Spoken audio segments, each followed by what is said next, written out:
कुछ लोगों को नहीं आया, तो उनको तो बताना ही पड़ेगा ना। तो जो पहले वाली जो मूर्ति है, ये कान से धागा डालते थे और दूसरे से निकलती थी, उसके बारे में उसने बताया कि ये मूर्ति कोई भी बात को इधर से सुनती है और दूसरे से निकाल देती है, इसलिए इसका कीमत सबसे कम है।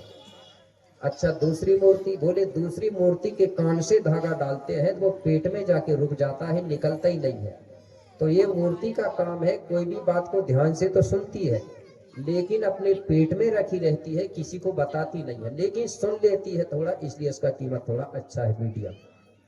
अच्छा, बोले सबसे महंगी वाली, बोले जो सबसे महंगी वाली जो मूर्ति है, कान से धागा डालते हैं और मुंह से निकलता है, इसका काम है, बोले कोई भी बात को ध्यान से सुनती है और फिर अपने मुंह से एक दूसरों को भी बताती है, इसलिए इसका कीमत सबसे ज्यादा है।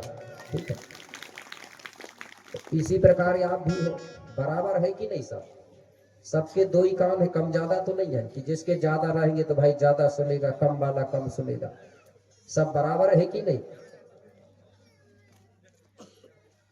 तो कौन सी मूर्ति बनोगे आप? इधर से सुनो और इधर से निकाल दो वाली बनोगे तो सबसे सस्ती है। कोई तैयार है क्या? हाथ उठाना जरा। कोई नहीं है, एक महिला है तैयार, एक दो महिला है, तो वो इधर से सुने और इधर से निकाल दे, कोई मतलब नहीं। ठीक है। अच्छा, सबसे महंगी वाली कौन बनना चाहता है? सभी लोग? चलो नीचे धन्यवाद है, अगर बन जाओ तो बहुत अच्छी बात है, लेकिन बनोगे कैसे? मैं जो बात बता रहा हूं इसको याद रखना होगा, और मेरे जाने के बाद भी आप चाहे जन्म के काम में जाओ, चाहे विवाह में जाओ, चाहे कोई भी कार्यक्रम में जाओ, जब समाज में कोई कार्यक्रम होता है तो वहां हमारी चर्चा निकालना चाहिए, पूछना चाहिए कि भाई गोपाललिंगों का जन्म कहाँ हुआ, हमारे कितने देव है। ठीक, ये चर्चाएं जब होगी तो अपने आप हमारी संस्कृति इतिहास का प्रचार हो जाएगा।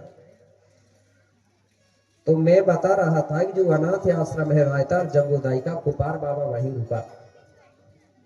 कोपार बाबा के बीच में जंगोदाई के साथ में मतलब चर्चाएं हुई।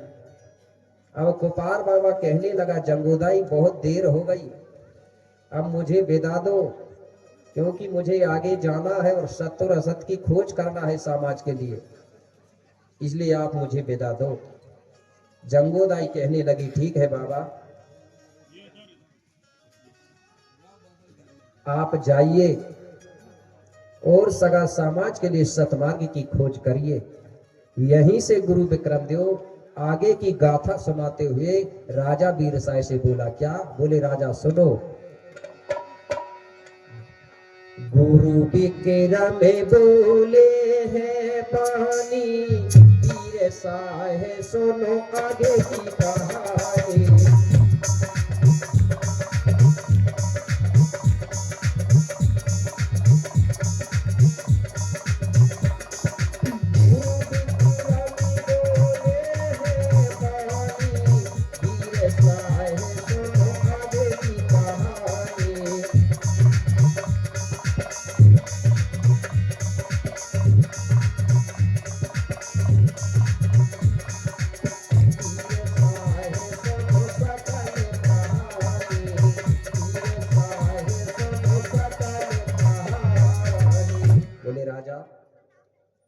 कुपार बाबा ने तुरंत जंगोदाई से सेवा जोहार किया और विदा लेकर के तुरंत वहां से निकल गया।